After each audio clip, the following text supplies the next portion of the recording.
Let me do some light touch introductions first of all to the panel. And as we go along, I will keep an eye on the questions, so please do add things here, but we have plenty to talk about as well. So, joining me for this discussion about marking the industry scorecard, we have a great combination of policy, innovation, people representing off-takers, industry, so some good experience in the room to dig into this. First of all, Professor Mercedes Maroto-Valer, who is Director of UK IDRIC, and what she's most well known for really is being a champion and director of research and innovation, and her international track record covers energy systems, CCUS, the integration of hydrogen tech and low carbon fuels. So our innovation expert to start us off. We then have Jonathan Oxley, who is director of the Humber cluster for CBI. Jonathan led the UKRI-funded Humber Industrial Cluster Plan for some time and joined CBI in a new role to demonstrate how clusters of business can come together. So our cluster expert. Rebecca Tremain, who is Director of UK Policy for the Clean Air Task Force. So Rebecca is very definitely our policy design and implementation guru. She's spent a number of years focusing on driving implementation of climate and energy policy.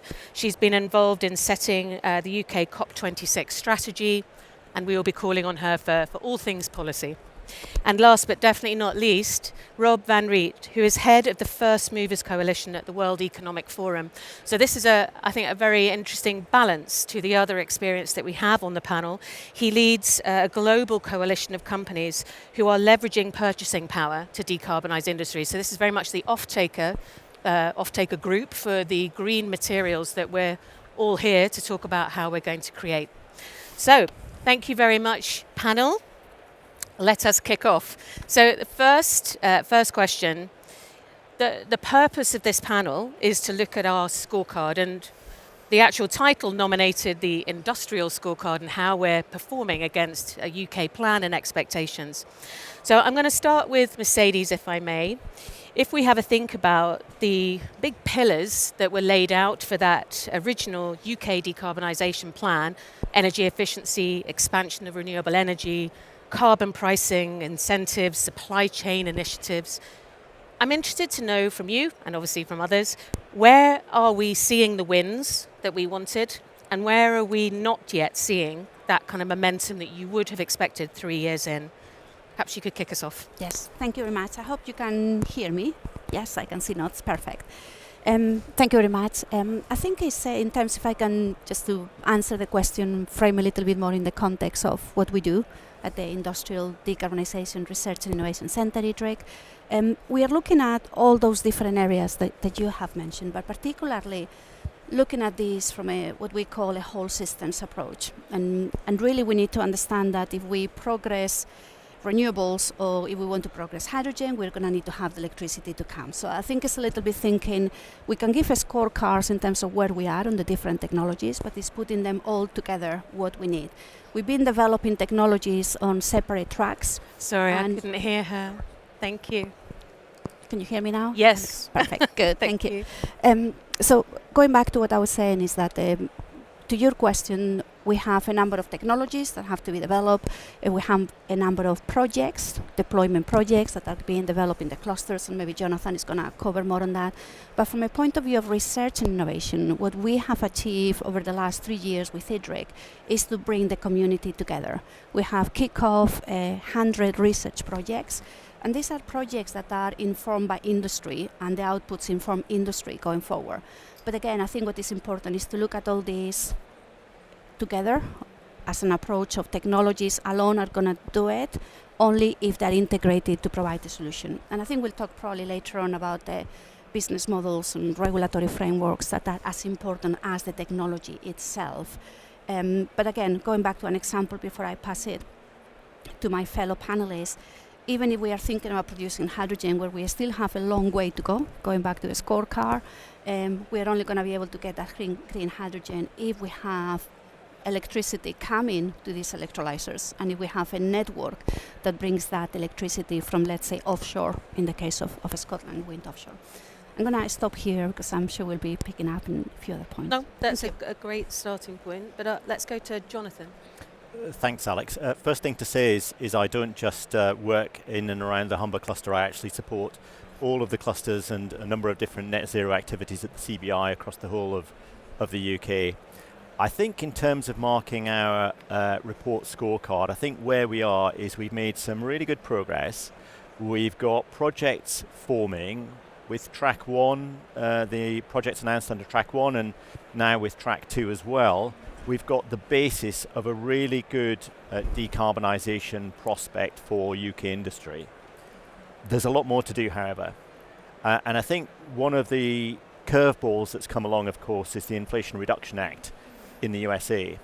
And indeed the EU now making great strides with their own initiatives around decarbonisation. And what we have to remember is that many of the businesses that operate in and around this space actually are operating in an international market. So they can take choices around where they choose to invest for decarbonisation and investment purposes anywhere in the world. Now, businesses already in the UK across all the different clusters from Southampton to Scotland to the Humber to Solent, Tees, East Midlands and South Wales, I think that's the majority I've name checked, have all invested quite sizable sums of money, sometimes with government support, but a lot of their own money, tens of millions of pounds at the moment, and those projects have not yet got away. And so what I think you're seeing is a genuine appetite from UK businesses or businesses operating in the UK to want to invest in this space and make great strides. And when you look at the net zero economy, the CBI and EICU report that was out recently, the net zero economy is worth about 75 billion to the UK. And in the last 4 years or so, saw about 21 billion pounds worth of investment. So those are real sums of money being invested in businesses up and down the UK, not just in decarbonisation, but the broader net zero agenda, I appreciate. So you see that readiness and willingness from business to invest. What we now need is to start to see the business models roll forward from DESNES and HMT, etc., to make sure that we can operate these decarbonisation centres and clusters in a sort of efficient and sufficiently profitable way. Right, thank you. So, Rebecca, policy view, personal view, where are we winning, where are we not? Thank you. I think if we look at what the UK government's doing, we're seeing some high ambition, but progress on implementation is actually a bit slow. This is partially due to the cost of inflation, which has slowed some things down and made things slightly complicated. But I think policy-wise, UK government has taken a pragmatic approach. What Mercedes was saying, we need a whole systems approach.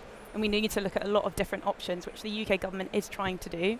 They've done some really positive things in the development of the clusters and then identifying the projects within that, as well as developing a business model approach, which we know that different countries internationally are really interested in what the UK is doing and trying to replicate that in some places.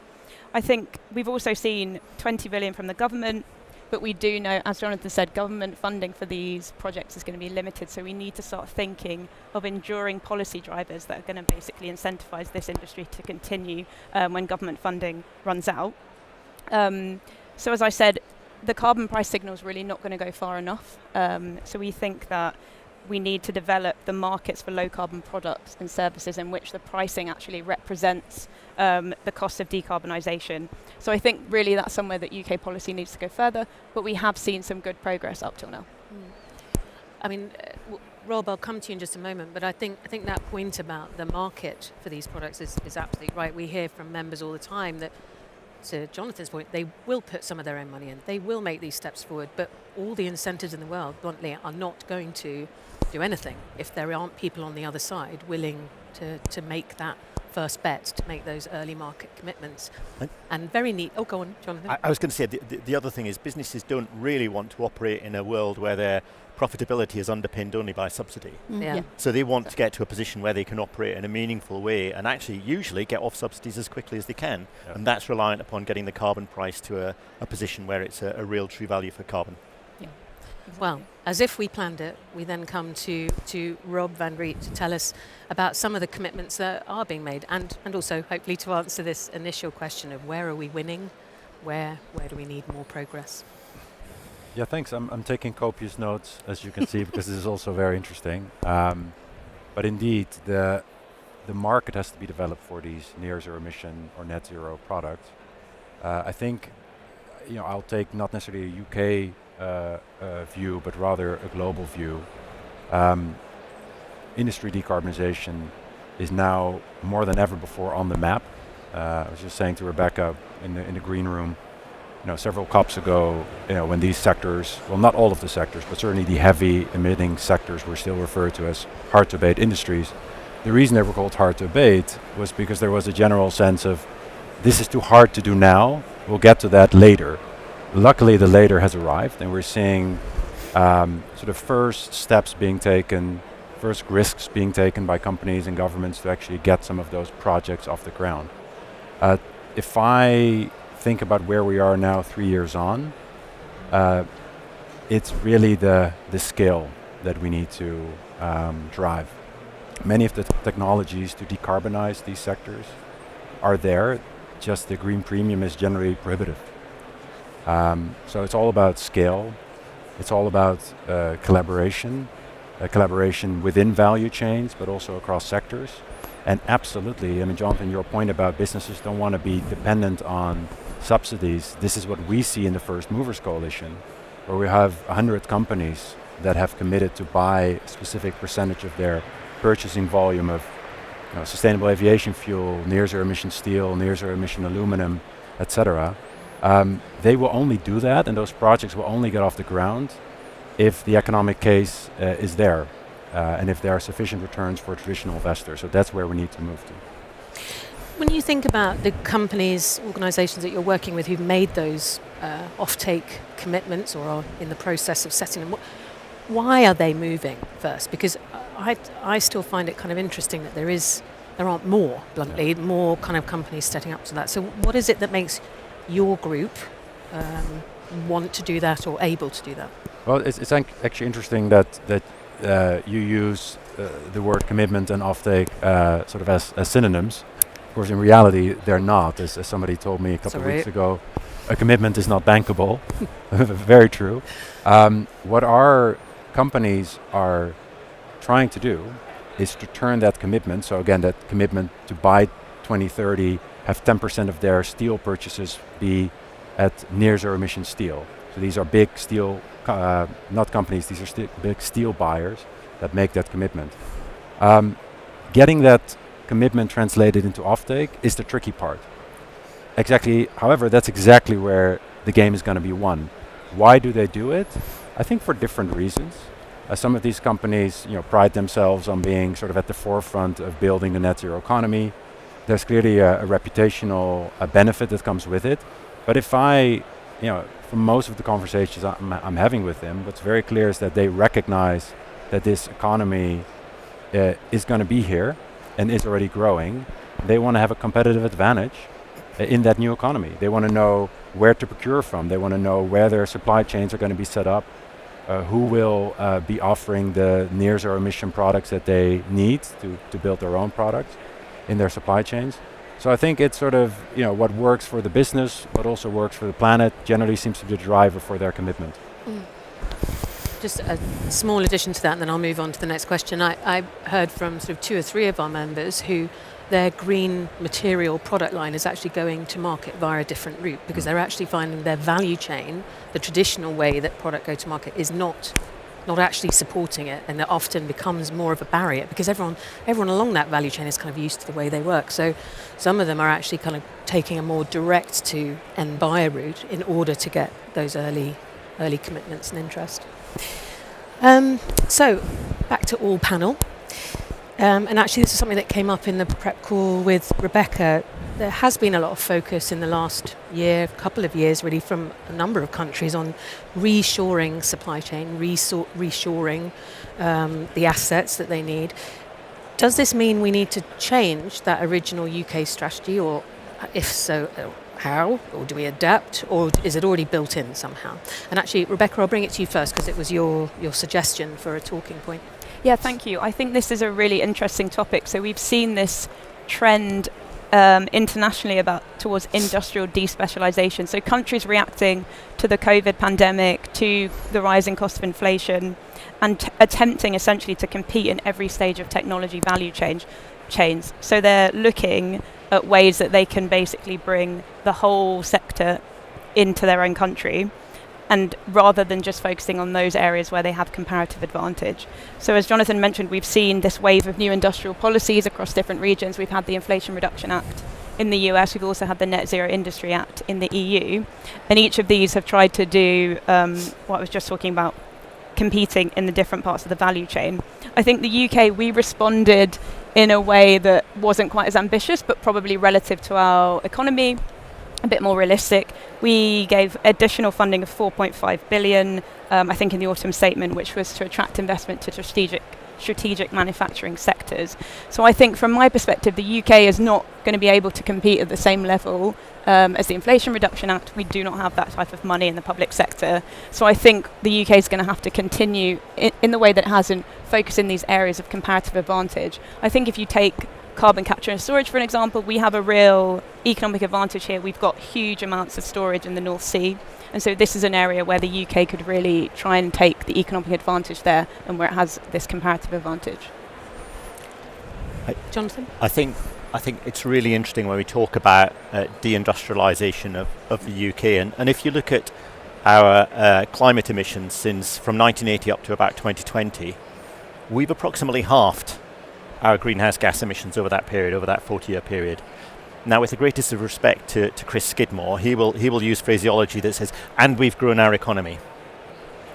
We have, he's correct, in value terms, but we've grown it predominantly off the back of the services industry. And again, no disrespect to the services industry. If you look at UK steel manufacturing between 1980 and 2020, guess what? We've approximately halved, roughly. Now, the steel industry is just a proxy there for manufacturing. The smart thing is to be able to understand where our greenhouse gas emissions are per unit of manufactured product. And that's what tells you whether you're doing your manufacturing and your production in a smarter, greener, more efficient way, and truly growing the manufacturing base of your economy at the same time as you're greening your manufacturing economy.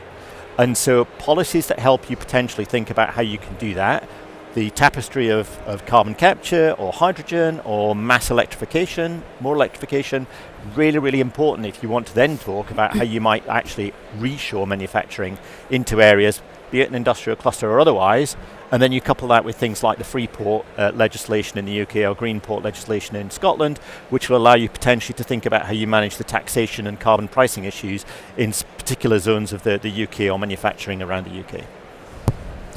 I'm going to bring a question to you, Jonathan, which sort of builds on comments around government planning. We framed this session as marking the industry scorecard. What if we were to mark the government scorecard, just building on those comments? How would you grade this government on its performance in the last 3 years? So I think Rebecca and I sound like we're in a very similar place here. So grade it very highly in terms of ambition. You know, right through the numerous different prime ministers we've had, ambition has generally been pretty high, with the odd exception. I think in terms of how that ambition materialises on the ground, I think it is too slow. And I fear at the moment that we're in a world where we're in danger of allowing perfection to become the enemy of progress. There is no single perfect answer for any of this, industrial decarbonisation or the whole net zero agenda. And what we have to move is, we have to move from a position where we're doing policy, intervention and conversation and dialogue in a position where it's or, to a position where we get to and. Because the climate change, the CCC said about 5 years ago, we have all the technologies we need today, 5 years ago, to get 95% of the way to net zero. So technology is not the issue. It's getting that technology on the ground and making it work and having the policies that support it, getting to a carbon price that's realistic, that means businesses can transition off subsidies, and that will unlock a massive degree of investment for the UK. So a cluster like the Humber cluster, for example, companies stand ready, businesses stand ready to invest anywhere between about 15 to 33 billion to decarbonise a cluster like the Humber. For every pound that goes into a cluster like the Humber or the Solent or South Wales, you will see at least twice that value coming back in terms of operational value to the economy, as it were. Let me come to you, Mercedes, if I will, and just sort of build off this discussion about UK government scorecard, but I'm going to frame it in a different way for you, which is, you know, whether it's a new version of the existing government or a new government that comes in later this year. If you were going to pick one thing that could really make the difference in terms of policy or change in the focus of implementation, what would you want to see them do in the first 12 to 18 months that would really drive what you want to see in industrial decarb? I think going back to some of the comments have been said, this has been mentioned scale, and I think it has been mentioned pace as well. And I think that's sort of the two things that we need. We need pace and we need the scale. And I think we need to have those government incentives, taking the point that incentives are going to be incentivize the market, but they're not going to be there on the long term. And what we need is those measures that give us that pace and that scale. And I think within that is really where the role of innovation, as you may be expecting me to say, but it's actually critical here, because when we talk about the scalability, the technologies exist, as we said, but it's really when you actually start implementing it at the scale that you need, is when you need to start de-risking some of the costs or the timelines or the opportunity. That deploying at large scale has not been fully demonstrated at the pace that we need it. And then the second part of my answer, going back to the pace, we also need to have that healthy pipeline of innovation to take care of that 5% of the risk of new technologies coming. And I think that's again where we need to have this medium and longer term supporting innovation, so it gives us both the scale and pace. Okay. Rob, let me come to you as a follow-on. I know obviously WEF is a global beast, but you're the man on the ground in the UK. What's your sense of what would be the thing you would most like to see in the first 12 to 18 months for new government? Well, I will respectfully sort of decline that question. Ooh. In the sense that, as you pointed out, the Forum is a global organization, global non-for-profit, and the First Movers Coalition is a global initiative. So we have about 100 members from across the globe. What's interesting to see, and it should not come as a surprise, of course, but ever since IRA was announced, and now actually a lot of that money is actually being deployed. There's a bit of a lag, of course, as you can imagine. There's the legislation and then there's the actual implementation and deployment. We're seeing our own members who are looking for the supply of the near zero emission concrete, steel, etc. They will go to where those incentives are, because that's where suppliers are gravitating towards. And that's interesting to see from a membership base that counts almost 100 companies. And incidentally, the companies make a purchase commitment in a sector, but often they're a supplier in another sector, right? So we deal with both suppliers and buyers. It's been very interesting to see. I've lived here in this country for 14 years, sort of tracking different climate policy and sort of industrial decarbonization policy across countries. Just what the IRA has done in the sort of the business mindset. Now, the response from the UK there's been a response. Whether it's enough, I'll reserve judgment there. The only other thing I wanted to add here, and again, this should not come as a surprise, but we have held workshops. The First Movers Coalition has held workshops in 3 countries in the Global South last year: India, Brazil, and South Africa, because there's massive potential for some of the key enabling technologies that these products that we try to pull the market forward in those countries. A lot of feedstock. Some of these countries are very well positioned as well in trade routes, such as South Africa. In these countries, there's even more concern about some of the policies that we adopt in the West to onshore or to subsidize these industries, because they're already at a disadvantage. But how can they compete with some of these large subsidies that are being deployed to those industries? And then, of course, there's a fear, or not necessarily a fear, but certainly a concern about some of the policies that will decimate their export markets, such as CBAM. So that's just a view. Again, this will not be a surprise to anybody here, but that's a view from some of these countries that we have worked with very closely in the last couple of years. Jonathan or Rebecca, do you want to add anything? The only thing I was going to add, which actually is relevant to the international collaboration point, is that hopefully a new government will be more active in the international stage, and particularly working with the EU, because I think there is a lot of opportunity to collaborate with the EU, particularly on carbon capture and storage, and hopefully a new government might be more willing to do that. From my perspective, I think whilst the Inflation Reduction Act is super kind of important in the global landscape of net zero and decarbonisation, the one thing I'd say is not many of those $369 billion dollars have yet been deployed. I think it's a great, fantastic carrot on the other side of the pond. I think when I talk to some of our members, they will say it's supremely interesting. We're an international business. We have to look at the simplicity of being able to access that money in support of our decarbonisation agenda in the US. But then they look at the policies that we're creating and gradually bringing to life in the UK, and they say, but we think some of the policies you've got in the UK will actually be smarter for the long term. Yes, I know. And of course, the other aspect to the Inflation Reduction Act is that was a policy that was brought in under Joe Biden. We've got US elections taking place. It remains to be seen how they'll pan out, of course, but it's not inconceivable that might look differently come the US election.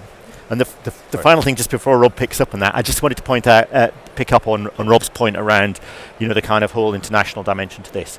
The UK governmental CBAM policy that's come out of Treasury talks about the fact that you have to recognise the role of developing nations in trade. So it's not forgotten about. I'm not saying it's going to be easy, but it's not forgotten about. And the other thing is, I've worked quite a lot with some of Rob's colleagues at the World Economic Forum, and they've done a fantastic job of bringing clusters together around the whole of the world, Philippines, India, etc., to actually see what they can learn from clusters like those clusters here in the UK. And that's not kind of a decarbonisation colonialism, because the other thing we have to remember is that they will then pick up their individual decarbonisation baton, as it were, and run with it, and we can then learn from them, actually. Because the whole point about this challenge we face at the moment is that it's too big for any one company, any one country in the world to actually do this. Our competition right now is a competition with the global environment and the global climate. And our businesses and our governments need to work harder and smarter together than they ever have done in order to get there in the most affordable, practical and quickest way. And then we can resume some degree of normal competition. Some brief comments, Rob. No, I mean, first of all, I couldn't have said it better myself. And the collaboration across the globe between clusters and learning from each other, and also establishing new sort of decarbonised routes, I think is very exciting. No, I just wanted to echo what Jonathan said about, just like a commitment is not bankable, an announcement is also. Sorry, am I still coming through? Okay, a bit of static. To the point about RRA, the Inflation Reduction Act, even the recent announcement of 33 demonstration projects at the Department of Energy, mostly with IRA funding, is now supporting across cement and concrete, steel, chemicals, etc. When you scratch, what is it? What's the expression? Well, when you look behind the curtain, so to speak, that money isn't even quite deployed yet. They are starting now negotiations with these 33 projects. So yes, there's always a lag, and that lag, of course, can become problematic if, to your point, elections are looming. So let's see. Okay, so I'm going to just feed in some questions from the audience. Thank you for starting to post those. Can I ask that we keep this to sort of, as much as possible, a sentence reply? It's hard because they're quite big questions, but do your best, panel. So, first question, people looking for winners and losers in the audience. Which nation is leading, and what would the UK need to do to catch up? Anyone want to take a grab at that with a brief response? I can talk about the UK's policy framework, which I think it is leading. So as I said earlier, there's a lot of interest in what the UK is doing on this, and it's because we've taken the cluster approach. So we've basically identified the clusters, then chosen the projects within that, which enables the industry. You basically can build the infrastructure up and then enable industry to work together. So I think that is something that is trying to be replicated, particularly within Europe. Mercedes? Yeah, I think there are two areas where we have a bit of a head start, but maybe that head start is getting reduced as we progress, because what I was saying before about pace and scale. And I think the area is around a co-creation of solutions between industry and academia, with I think a really good example, IDRIC, and we're talking about knowledge sharing experiences. Back last June, actually, we brought 16 countries, representatives from different countries, to London to actually exchange that knowledge and that experience. And I think something that I haven't heard so far, and I really would kick myself if we don't mention that, is around skills. I think the skills agenda is really critical in terms of underpinning all this. And again, it's something where in the UK, I think we have been talking quite a bit about it and try to identify the best way to address it. And I think this is an area where we have a bit of a head start. But if we don't keep with the innovation, with investments, as some of the investments are coming to an end through the Industrial Decarbonisation Challenge, I think it's going to be an opportunity lost for us to continue leading. Any more on the winners and the countries to beat? From my perspective, I'd probably say if you had to pick a winner, it would probably still be the UK, but only just. For what it's worth, I think one of the kind of ongoing anxieties that all of us hear from industrials is no one country is giving any kind of sense of kind of continuity, or the sense that something's really going to have permanence to it. So you could nominate the US just based on the sheer numbers they're putting out there, but if anyone here thinks it's certain what they will still be putting money into in a year's time, then we should talk about source material to have a look at, because we don't know, and we don't know in the EU with elections this year, we don't know in the UK with elections this year. So I think there are some great starting points, and there are some great countries to watch, but it's far from permanent. I think that is such a good point, and I forget the exact figure, but more than half of the global population is going to the ballot box this year. And research has also shown that a year before an election, the year during an election, and the year after election generally slows down progress for understandable reasons. So whatever we feel now about any country leading could be, drastically different a year from now. Okay, we'll try for some quicker answers on the next one. Let me grab this. So we talked about pace. Mercedes, you initiated that. Is there any kind of brief response you can give on, is there a thing, the one thing that the country could do that would really kind of drive pace in deployment, particularly, I think, not just sort of ideation and promises? The second part, or the subtext of the question, is government reports mention low regret approaches, and doesn't that just mean, being risk averse and justification for being slow? So what could we do that would put in place a speedier response? Rob, do you want to kick off? Well, yeah, I don't want to constantly be rebellious on the panel and sort of ignore the question, but I'm going to replace country with company. What's the one thing that I think companies can do? It's not a very exciting term, but it's offtake. Because offtake is what projects, I'm going to simplify it now, but offtake is what projects need to actually get off the ground, to crowd in traditional project finance. And we see a lot of projects in the pipeline, but they're not reaching final investment decision fast enough. Offtake is not the only thing that can narrow that gap, but it's an important lever. That's certainly something that we focus on. Anyone? I'd say from my perspective, the government should look, the UK government, for example, should look at assigning another 20 billion to the next two clusters and providing a framework that provides the forward vision for how all of those different clusters can decarbonise, a framework that sort of effectively cookie cutters replicates out beyond 2030, and that's missing at the moment. Okay, shall I move on to we'll come back to our flow, and I'll come back to some couple more of the questions in a little while. So let's combine our kind of discussion points on catalytic funding and also just tech and innovation. So when we look across projects, initiatives, infrastructure, is capital moving at the speed you had expected? That's question part one. Question part two, how do we, what should we be doing about that? So is capital deploying, moving at the speed you had expected? Mercedes, can I come to you first on that? Yes, I think in terms of going back to the arguments that we have discussed around pace and scale, I think it's also, what we need to have is pathways for this funding to come into projects, and coming into projects with a medium to longer term. And I think that's a sort of crystallize where those pathways are and how we can co-create those pathways together. I think that's what is really important. And I think it's maybe something I want to mention. We're actually going to be doing a couple of workshops here during Innovation Zero today and tomorrow, and my colleague Jill can point you to that as well. Is the pathways, is how do you really go from commitments to actually make it happen. And that's really, I think, a very important element of the puzzle. And I don't think any one of us has the solution to that. And that's where we need to come together to get those pathways from a commitment to a real investment decision. Jonathan? Yeah, I think capital actually stands ready to move as fast as is required. I can see some of my colleagues in the audience who represent international businesses who stand ready to invest and are already investing money in decarbonising their business.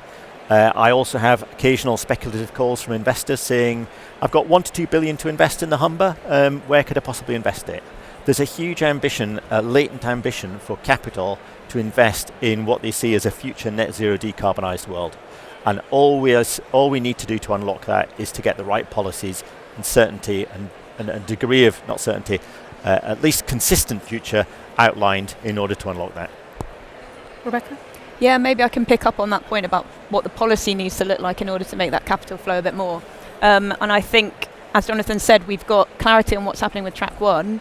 We're going to need to know what's happening with sites that are outside of the clusters, what happens with the spare sites, what does the transport and storage infrastructure actually look like, and make sure that that can be deployed as well to give industry a bit more certainty. And what I said earlier was that we need these policy drivers that are going to incentivize some of the future demand for these products and basically put price premiums into products. Rob might want to pick up on this from the FMC perspective. But I think basically by transferring that product price premium into end-use sectors, you can create the confidence that these types of things are going to be in demand and therefore industry will want to create them. Another way that you could do this if you were looking at the storage side and how you can drive this is looking at something like a producer responsibility policy, which can essentially put the responsibility on oil and gas companies that they need to actually use storage for the carbon that they produce. And that can basically create certainty of that demand and make sure the industry can confident in developing the infrastructure to do that. No, yeah, just to fully sort of support what has been said, and it's certainly true if we look at our own members translating their commitment into action. It's when they collaborate across their value chain that they can absorb and share the green premium, and then ultimately for the end user, the end product, that becomes an almost negligible percentage of the end product. Whereas further upstream, it's a much higher. So we see this with green steel, for example. We have one of our members, Volvo Group, that buys.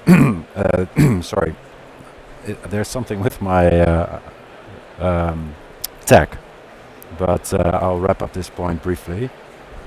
They buy the green steel, or at least they engage in offtake, and they manufacture trucks with it. Ultimately, if you just go further down to the end product, that premium that is attached to the near zero emission steel gets smaller and smaller. And if you then collaborate with your supply chain, including the companies that buy the trucks, it actually becomes a manageable premium. So, but that collaboration across the value chain is absolutely critical there. Okay, I'm going to grab a question from the audience that's comes in, which also leads into part of our discussion about clusters, and then we'll come back to innovation after that as well. So the cluster process engenders competition. How do we make it more collaborative is the question from the audience. I kind of phrase this kind of similarly, differently, that is there evidence for the benefit of cluster development kind of going beyond the boundaries of those cluster projects? Yes, are we seeing it kind of in any way feed other plans or other engagement? So I'll come to you, Jonathan, because obviously this is your sweet spot. What's your sense of both the question and the answer? It is a competitive process. Is that helpful? And are we seeing the benefits flow elsewhere? I think the competitive process is really helpful at a certain point in time and at certain stages of the process to kind of engender that degree of ambition and innovation to try and deliver something that's as good as it can be. But then you need to know when to sort of suspend that degree of competition in terms of clusters competing with each other. I see some of my colleagues in the audience from the Humber cluster. There are other clusters here today. I spent quite a bit of time talking with the Solent cluster during their kind of one of their embryonic periods when they were trying to get going. There is far more in common between the different clusters than there is actually that separates us. So the more you can engender that degree of collaboration, I tend to liken it to companies needing to collaborate so hard that they're having to check themselves to make sure they're not breaching competition law. That's the sort of level of competition, that is collaboration they need to be doing. And you do see it. You see it in terms of, in the Humber we have 2 refineries that are working together. We've got multiple power providers who are working together. We've got energy providers working together. So you can see that collaboration taking root and taking bearing fruit in a cluster. But the government needs to know when to set a competitive environment and then when to step back and allow that collaboration to flourish. Any other comments, or shall I move on to another question? Okay, let me move on. Access to electricity, carbon capture, hydrogen is clearly key. Should government take a state-led or market-led approach to developing this infrastructure? And I'm going to bully the panel at this point. The answer I'm looking for is either state-led or market-led, and then we're going to move on. And people can grab you or email you afterwards as needed. So, Rebecca. I feel like I don't want to choose. I think you need to lead with state and then let the market take over, is what I would say. Okay. Anyone? I think it's something, Jonathan, I can't remember whether you say it now or we talked earlier on this morning. I think we need to start moving away from questions that seem to be that there is one solution, that you have to pick a winner and it's going to be only or. I think we need to move more into these questions about there is an and there is actually a space where you need to consider. I mean, we talk about CCS, Rebecca, I completely agree. The North Sea is a fantastic place.